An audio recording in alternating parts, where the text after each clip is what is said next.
수요예배에 참여하신 여러분을 축복합니다. 2024년 2월부터 수요일과 금요일은 유튜브로 메시지를 확인하고 개별적으로 묵상의 시간을 가지면 좋겠습니다. 여러분의 영적인 힘이 회복되시기를 축원합니다.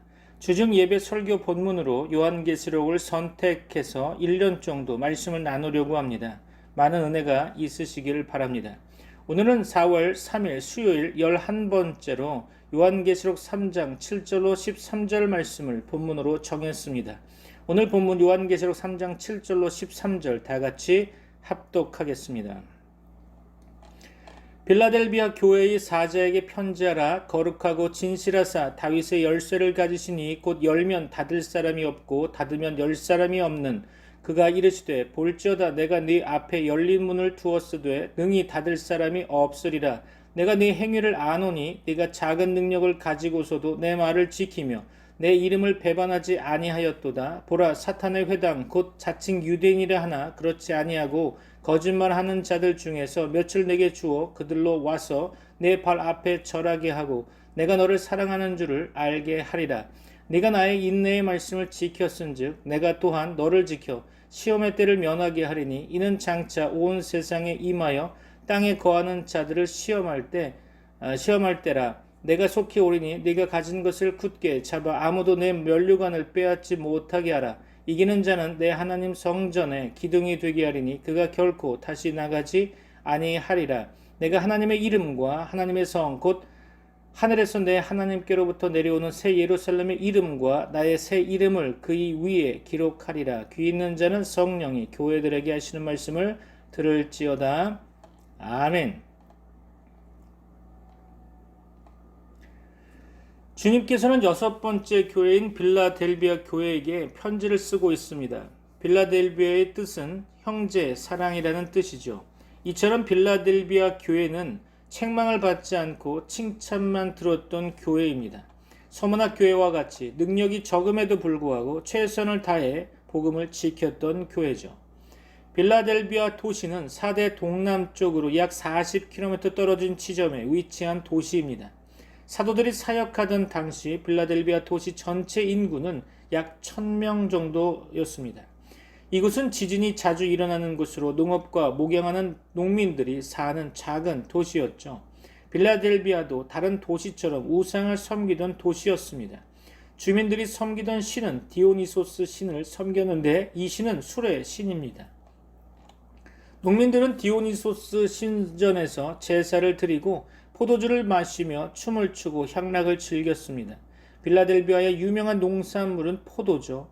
빌라델비아 도시는 전략적으로 중요한 교통의 요지였습니다.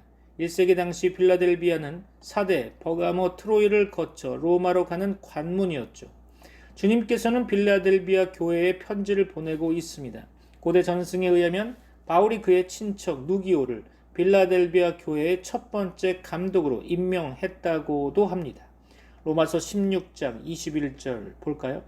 나의 동역자 디모데와 나의 친척 누기오와 야손과 소시바더가 너희에게 문안하느니라. 아멘. 사도 헌법에서는 이 도시의 첫 번째 교회 감독은 요한이 임명한 데메트리우스라고 밝히고 있습니다. 빌라델비아 교회는 주님께 칭찬을 들었던 교회죠. 책망을 받지 않아 보입니다. 복음을 붙잡고 어려운 상황에서도 이겨냈기 때문일 것입니다. 지금도 빌라델비아 교회처럼 묵묵히 주님을 따라가는 교회를 상징하고 있습니다. 육신적인 고통과 가난 속에서도 영적으로 풍성한 삶을 누렸던 교회죠. 그럼 여러분의 신앙은 어떠한 모습이어야 할까요? 빌라델비아 교회처럼 복음을 사수하는 신앙을 가져야 할 것입니다. 세상의 욕심에 빠져 사는 인생은 안 되는 거죠. 그것은 결국 망하는 지름길로 가는 것입니다. 에베소 교회와 사대 교회가 그렇게 되고 말았죠. 그럼 이 시간 우리는 빌라델비아 교회의 어떤 신앙을 본받아야 하는지를 주님의 말씀을 통해 교훈을 얻어야 할 것입니다. 계시록 3장 7절 볼까요? 빌라델비아 교회의 사자에게 편지하라. 거룩하고 진실하사 다윗의 열쇠를 가지시니 곧 열면 닫을 사람이 없고 닫으면 열 사람이 없는 그가 이르시되. 그렇죠? 주님께서는 빌라델비아 교회의 사자에게 편지하시면서 거룩하고 진실하신 분이라고 본인을 소개하고 있습니다. 주님의 성품을 나타내고 있는 거죠. 여기서 거룩한의 의미는 진리 되시는 예수님의 문을 통과하여 들어와 거룩한 하나님의 이름 안에서 올바르게 진리를 바라보고 천국에 대한 소망을 갖게 하는 의미인 거죠. 예수님은 거룩한 분으로 십자가에서 죽으심으로 우리에게 진리를 허락해 주셨고 천국에 대한 소망을 주셨습니다. 이런 분이 거룩한 것처럼 우리도 진리 안에서 천국을 바라보는 삶을 살아가는 것이 거룩한 것입니다. 예수님 안에 있지 않으면 절대 거룩한 자가 아니겠죠. 또한 진실의 의미는 전능하신 하나님께서 십자가에서 생명을 죽이시고 사역을 완수하시면서 선택받은 백성들에게 복음의 말씀을 주심으로 하나님과 연결시키며 결합하게 하여 생명을 준다는 의미일 것입니다. 진실의 히브리어 단어는 복음을 상징합니다. 예수님은 처음과 끝과 같은 분이죠. 예수님은 진리이십니다. 예수님은 처음과 나중이시고 시작과 끝이시며 알파와 오메가의 하나님이십니다. 이런 분이 십자가에서 영원한 속죄를 이룸으로 우리에게 생명을 불어넣어 주셔서 우리의 영혼이 살아나게 된 것입니다. 예수님께서는 자신을 표현하시면서 다윗의 열쇠를 가졌다고 말씀하고 있습니다. 이것은 자신이 메시아라는 것을 선포하고 있는 것이죠. 다윗의 후손으로 오실 예수님을 말씀하고 있는 것입니다. 예수님은 구약에서 예언하신 그대로 이 땅에 오셨습니다. 우리도 진리이신 예수님을 통해 구원받은 거죠. 이사야 22장 22절이죠. 내가 또 다윗의 집의 열쇠를 그의 어깨에 두리니 그가 열면 닫을 자가 없겠고 닫으면 열 자가 없으리라. 아멘. 예수님께서는 구원을 베풀어 주시고 죄악 가운데서 우리를 해방시켜 주시고 우리 영혼이 구원을 얻게 하셨고 천국문을 열어주신 분이시며 불꽃 같은 눈동자로 순찰하시면서 우리를 지키시는 분이십니다. 열쇠는 닫힌 것을 여는 역할을 하죠. 예수님은 원죄 가운데 죽었던 영혼을 살리는 열쇠로 이 땅에 오셨습니다. 예수님은 십자가에서 죽고 창세전에 선택한 주의 백성인 우리를 살려주셨습니다. 이런 하나님께서 열면 닫을 자가 없고 닫으면 열 자가 없다는 것은 능력의 하나님이라는 것을 말씀하시는 것입니다. 예수님이 하나님의 권능과 권세를 가졌다는 것을 말씀하고 있는 거죠. 계시록 3장 8절이죠. 볼지어다 내가 네 앞에 열린 문을 두었으되 능히 닫을 사람이 없으리라. 내가 네 행위를 아노니 네가 작은 능력을 가지고서도 내 말을 지키며 내 이름을 배반하지 아니하였도다. 아멘. 주님께서는 내가 네 앞에 열린 문을 두었다라고 말씀하고 계시죠. 이 문을 닫을 사람이 없습니다. 그럼 열린 문은 무엇입니까? 구원의 문을 말하는 거죠. 성전에는 엄청난 큰 문이 있었습니다. 이 문을 혼자서는 절대 열 수도 없고 닫을 수도 없는 문이었죠. 그런데 이 문은 구조상 밖에서는 절대 열 수가 없게 되어 있었다고 합니다. 반드시 안에서 성전문을 열게 되어 있는 거죠. 그래서 제사장들이 북쪽에 있는 작은 문을 통해 성전 안으로 들어가 성전의 문을 열게 되어 있었던 거죠. 예수님께서 열린 문을 열었다는 것은 오직 예수님이 열지 않으면 어느 누구도 구원을 받을 수 없다는 것을 의미하는 것입니다. 주님의 선택함이 없으면 절대 구원을 얻지 못하는 것을 말하는 것임을 기억하시기 바랍니다. 하나님께서 선택한 자는 사람으로서는 절대 취소할 수가 없다는 것을 말씀하고 있는 거죠. 주님께서 칭찬을 하는 것은 작은 능력을 가지고도 주님을 배반하지 않았다는 것입니다. 여기서 작은 능력은 무엇을 의미하는 걸까요? 빌라델비아 교회는 다른 교회들보다 가난한 교회였습니다. 농부들이나 가난한 자들이 있어서 물질이 풍성하지 못했죠. 그런데도 신앙의 열정과 믿음은 다른 교회들보다 더 뜨거웠던 것입니다.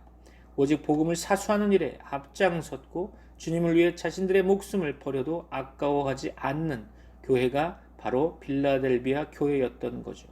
주님은 이것을 칭찬하고 계신 것입니다. 빌라델비아 교회는 오직 주님을 향해 육신의 고통을 이겨냈던 교회죠. 문법적으로 단수를 사용하고 있으므로 오직 메시아이시며 구원자이신 예수님을 따라갔다는 것을 말하는 것으로 보여집니다. 주님을 배반하지 않고 과거부터 지금까지 계속 어려움 속에서도 이겨냈더니 하나님께서 상급을 주시는 거죠. 결국 자신의 행위가 자신에게 상급이 되어 돌아왔다고 볼 수 있겠죠. 이것이 헬라어의 문법적 해석입니다. 우리의 신앙도 빌라델비아 교회처럼 주님을 절대 부인해서는 안 될 것입니다. 세상에 어려움이 있다고 주님을 배반한다면 결국 우리의 영혼은 죽을 수밖에 없는 거죠. 주님과 영적으로 단절된다면 죽는 것입니다. 우리의 믿음과 신앙이 오직 주님께만 초점을 맞추어 있어야 하는 거죠. 주님이 원하시는 것이 바로 이런 신앙입니다. 우리가 구원받았으니 끝까지 예수님을 섬기면서 인생을 살아야 하는 것입니다. 천국을 바라보면서 살아야 하는 거죠. 계시록 3장 9절이죠.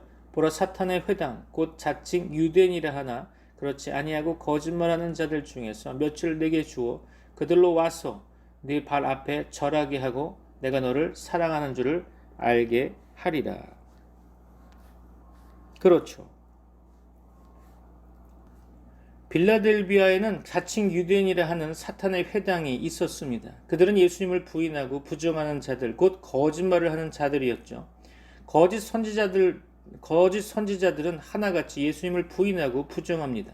그러므로 우리는 영을 분별해야 하는 거죠. 요한일서 4장 1절입니다. 사랑하는 자들아 영을 다 믿지 말고 오직 영들이 하나님께 속하였나 분별하라. 많은 거짓 선지자가 세상에 나왔습니다. 다윗의 열쇠를 가진 주께서는 사탄의 회당을 빌라델비아 교회에게 굴복시킵니다. 비록 작은 승리이지만 이것은 앞으로 올 최후의 큰 승리를 예고하는 사인인 거죠. 주께서는 때로 작은 사인을 주셔서 성도들을 위로하십니다. 이사야 60장 14절 볼까요? 너를 괴롭히던 자의 자손이 몸을 굽혀 네게 나아오며 너를 멸시하던 모든 자가 네 발 아래에 엎드려 너를 일컬어 여호와의 성읍이라 이스라엘의 거룩한 이의 시온이라 하리라. 아멘.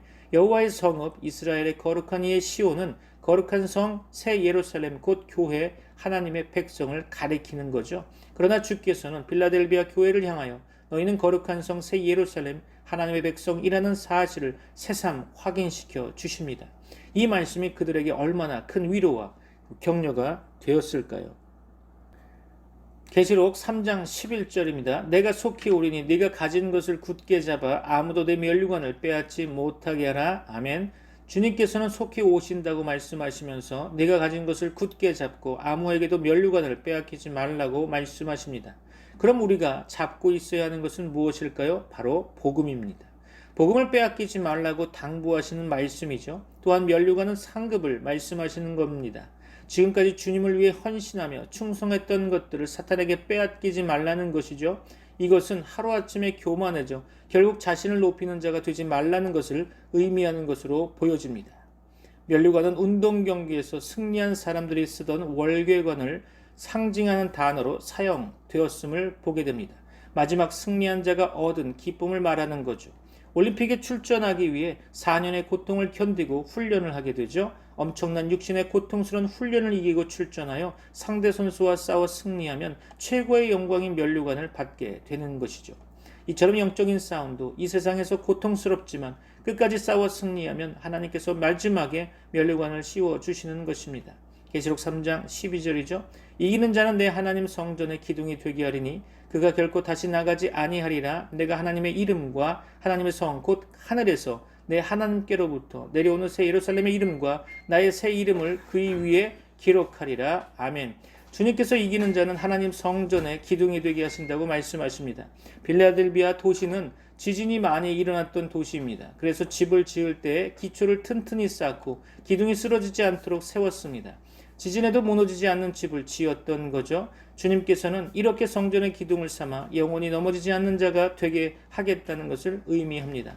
열왕기상 7장 21절이죠. 이 두 기둥을 성전의 주랑 앞에 세우되 오른쪽 기둥을 세우고 그 이름을 야긴이라 하고 왼쪽의 기둥을 세우고 그 이름을 보아스라 하였으며 솔로몬은 성전을 짓고 두 기둥을 세워 오른쪽 기둥을 야긴이라고 하고 왼쪽 기둥을 보아스라 이름을 지었습니다. 야긴은 그가 세우실 것이다 라는 뜻에서 온 단어입니다. 그러니까 야긴의 의미는 하나님의 양손으로 죄인들을 선택하여 죄악에서 탈출하게 하시고 생명을 불어넣어 주셔서 인생을 하나님의 말씀에 적용하게 한다는 의미인 거죠. 선택받은 백성들은 하나님의 손에 뽑힌 자들입니다. 이런 자들은 성전의 기둥이 되는 것이죠. 하나님이 세우시는 것입니다. 또한 자신의 삶을 하나님의 말씀에 적용하여 사는 자가 될 때 하나님의 성전의 기둥이 된다는 것을 의미하는 것입니다. 보아스는 강하다, 견고히 하다, 든든히 하다라는 의미에서 온 단어입니다. 하나님께서는 성전의 기둥에 든든하게 세우시고 견고하게 세워 강하게 만드신다는 것을 알 수 있습니다.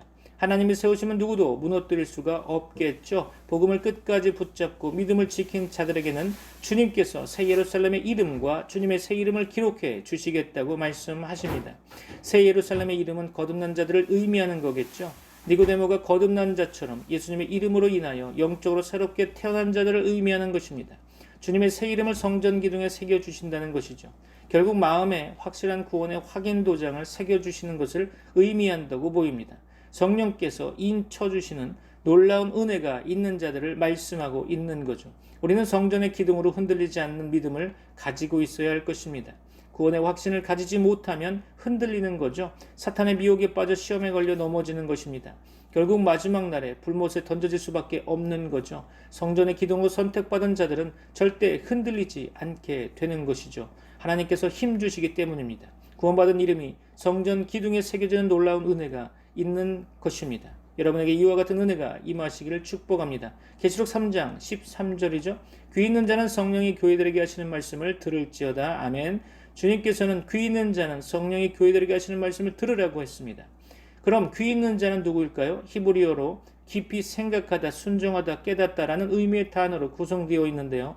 귀가 있는 자는 하나님 말씀에 순종하는 자이며 하나님의 뜻을 깨달아 깊이 생각하여 주님을 따르는 자를 말씀하고 있는 것이죠. 오늘 우리는 하나님께 귀를 열어 주님의 말씀을 따르고 성전의 기둥이 되는 자가 되어야 할 것입니다. 하나님의 말씀을 깨닫고 순종하는 자가 되어 영원히 하나님 나라에 거하는 자가 되시기를 주님의 이름으로 축원합니다. 기도하겠습니다. 이제는 우리 주 예수 그리스도의 은혜와 하나님의 사랑과 성령님의 교통하심이 트리니티 미라클 교회의 모든 권속들과 세계 교회 위에 이제부터 영원까지 함께 있을지어다. 아멘.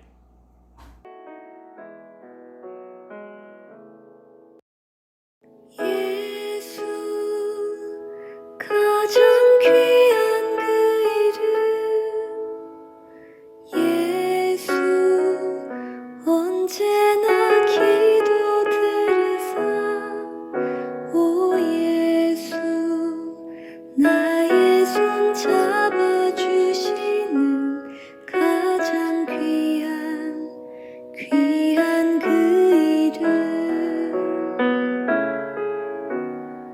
예수 찬양하기 원하네 예수 처음과 나중 되시는 오 예수 날 위해 고통당하신 가장 귀한 그 이름 예수 왕의 왕이 되신 주 예수 당신의 끝없는 사랑 오 예수 목소리 높여 찬양해 가장 귀한 그 이름 오 예수 목소리 높여 찬양